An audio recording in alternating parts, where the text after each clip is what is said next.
UP में कावा, अरे बाबा बा ना। नेता सदन जितनी बॉल फेंको गया उतने छक्के मारूंगा मैं।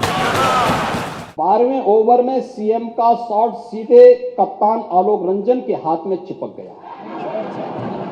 ये क्रिकेट खेल रहे हैं। नेता सदन, मैं आपके खेल के बारे में नहीं कुछ बोलना चाहता। देखिए एक गाना याद आ रहा उनको, फिर हो जाए मैच एक दिन एक आना में ही क्रिकेट का।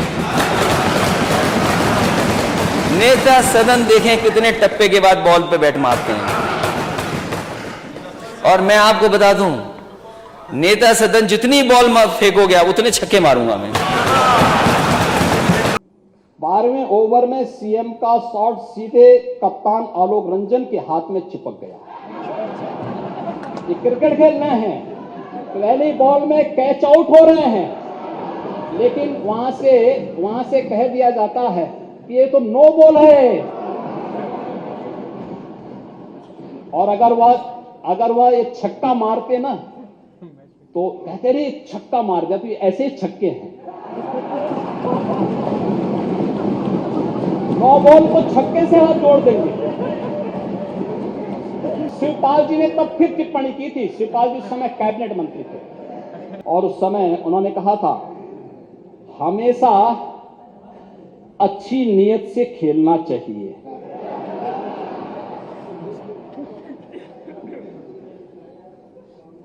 मेरे पास भी खेल का सर्टिफिकेट है और मैं आज भी खेल रहा हूं। हालांकि मंजिल तक पहुंचने के लिए खेल के साथ साथ दांव पेच भी आने चाहिए। और इनके एक और चाचा जान थे, उनका बयान भी आया, सीएम साहब अच्छी बात है, आपको खेलने का वक्त मिल जाता है। आप समझ सकते हैं, खुदा न खास्ता आप हार जाते तो मैं यही कहता कि अधिकारियों का ध्यान खेल पर ज्यादा है, काम पर कम। अधिकारी हार गए तो माना जा सकता कि थोड़ा बहुत काम कर रहे हैं। आप जान ही रहे हैं कौन। सबका साथ कैसे होगा जब हमें और आपको नहीं पता कि हम कितने हैं आबादी में। सबका विकास कैसे करोगे आप? सबका विश्वास कैसे जीतोगे आप? और जब तक सबका प्रयास नहीं होगा ये प्रदेश आगे नहीं बढ़ेगा। मैं जाति जनगणना पर वैसे तो आजकल वो नेता हम लोगों से दूर हो गए हैं। किस पार्टी के नेता हैं आप? ना पार्टी का नाम तो पढ़ लूं मैं। आप जाति जनगणना चाहते हैं कि नहीं चाहते हैं? नहीं, जाति जनगणना चाहते हैं कि नहीं? हम जातिवाद जनगणना चाहते हैं, लेकिन आपने उधर से भगा दिया हमको अपने साथ से। एक कटिंग है यूपीएससी का माया जाल। 86 एसडीएम में से 56 एक जाति विशेष के। ये है राजभर जी, देखिए कमाल। एक कमाल देखा होगा ना आपने भी, यही कमाल है। अब देख लो क्यों जाति की बात कर रहे हैं। ये देखो 86 एसडीएम उत्तर प्रदेश लोक सेवा आयोग से चयन होते हैं और 46 में से 56 एक जाति विशेष के होते हैं। यही है इनका सामाजिक न्याय। ये लोग न्याय की बात करते हैं। महोदय, अध्यक्ष महोदय, मेरा निवेदन है आपसे कि इसकी सूची जरूर on the floor of house आ जाए। सभी माननीय सदस्य की जानकारी में आ जाए। फ्लोर के सदन के फ्लोर पे ही हम इसको टेबल करेंगे। एक लोक गायक, आपको तो खुशी मनानी चाहिए। लोक गायक कोई अच्छा गाना गा रहा है, ठीक है, हमारे खिलाफ भी गाना लोग गाते हैं। यूपी में कावा,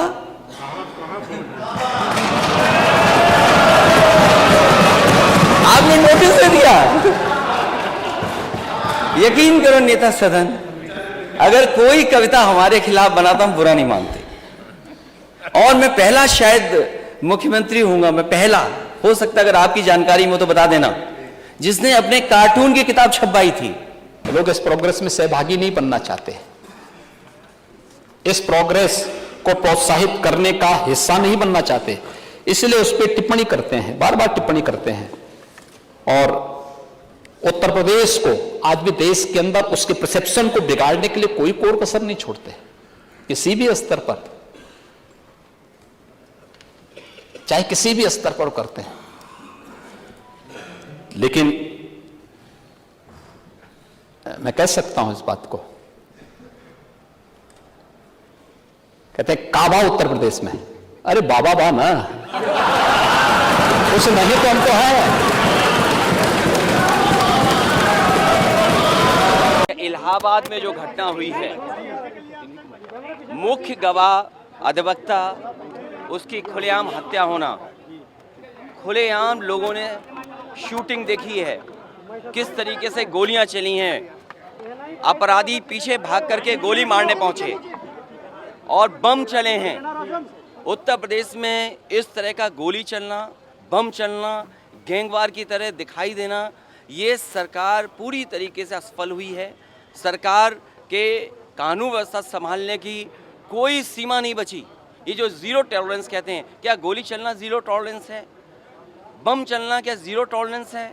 मुख्य गवाह की हत्या हो जाना, वो अधिवक्ता है, उसको ज़ीरो टॉलरेंस है क्या? और जो सुरक्षा में लगे थे उनकी भी जान चले जाना, बच सकते थे, लेकिन अस्पताल पहुंचने के बाद जो इलाज नहीं मिलना, ये है उत्तर प्रदेश का गवर्नेंस मॉडल। ये है रामराज्य, जहां खुलेआम तमंचे चल रहे हों, बंदूकें चल रही हों, बम चल रहे हों, धुआं उड़ रहा हो और सब रिकॉर्डेड हो, और मुख्यमंत्री ज्ञान देंगे विकास का। उम्मीद करते हैं कि ऐसे चीज़ें सामने आए और पूरी तरीके से इंटेलिजेंस पुलिस फेलियर है और उसका जिम्मेदार कोई है तो भारतीय जनता पार्टी। ये सच नहीं कि समाजवादी पार्टी ने उन्हें सांसद बनाया था, ये सच नहीं है। आप अपराधियों को पालेंगे, प्रदेश पार्टी किसी भी पार्टी का रहा हो, बताइए क्या अपराधी भी था, किस पार्टी का था, किस पार्टी का था? आप सारे अपराधियों को पालेंगे, उनको माल्यार्पण करेंगे और उसके बाद तमाशा बनाते हैं आप लोग। एक तरफ अपराधियों को प्रश्रय देंगे, उन्हें गले का हार बनाएंगे और दूसरी तरफ फिर दोषारोपण भी करेंगे। मैं उन्हीं पे आ रहा हूं, उन्हीं बातों पे चर्चा करने के लिए आ रहा हूं।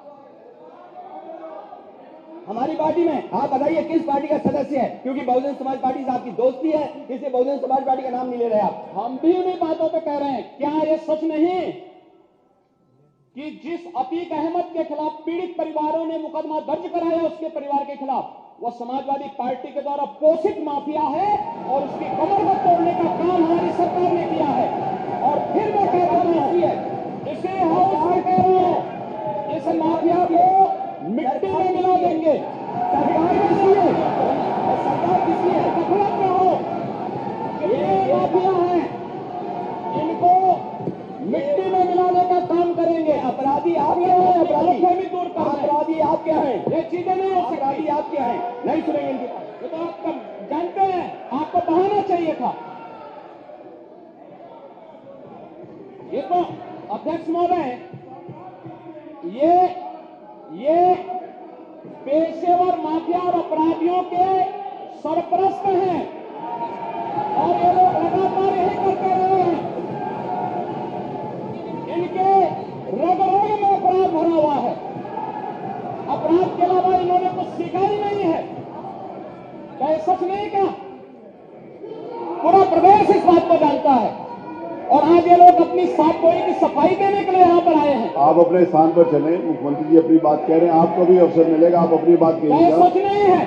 वो आप जो भी बात आपने कहने आप कहिएगा। अभी मुख्यमंत्री जी बोल रहे हैं, आपने जो बात कहनी है अपनी बात कहिएगा। आपको अवसर मिलेगा, आप अपनी बात कहिएगा।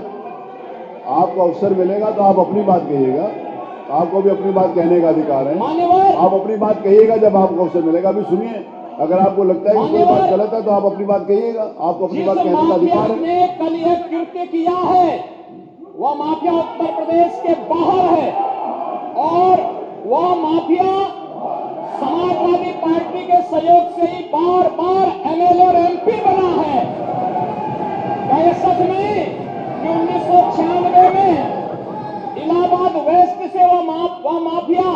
समाजवादी पार्टी की सरकार के सहयोग से, इन पार्टी के सहयोग से एमएलए बना था। और यही नहीं, 2004 में भी वो माफिया, 2004 में भी वो माफिया इन्हीं लोगों के सहयोग से एमपी बना था। और फिर 2009 में उस माफिया को सांसद बनाने का भी कुख्यात कार्य इन्होंने ही किया था। और मैं फिर इस बात को कह रहा हूं कि माफिया कोई भी हो, सरकार की 0 टॉलरेंस की नीति है और उन माफियाओं के खिलाफ मिट्टी में मिलाने का काम उनका हमारी सरकार करेगी, पूरी मजबूती के साथ उनसे निपटने का कार्य करेगी। लेकिन चोरी और सीना चोरी दोनों नहीं चल सकता है।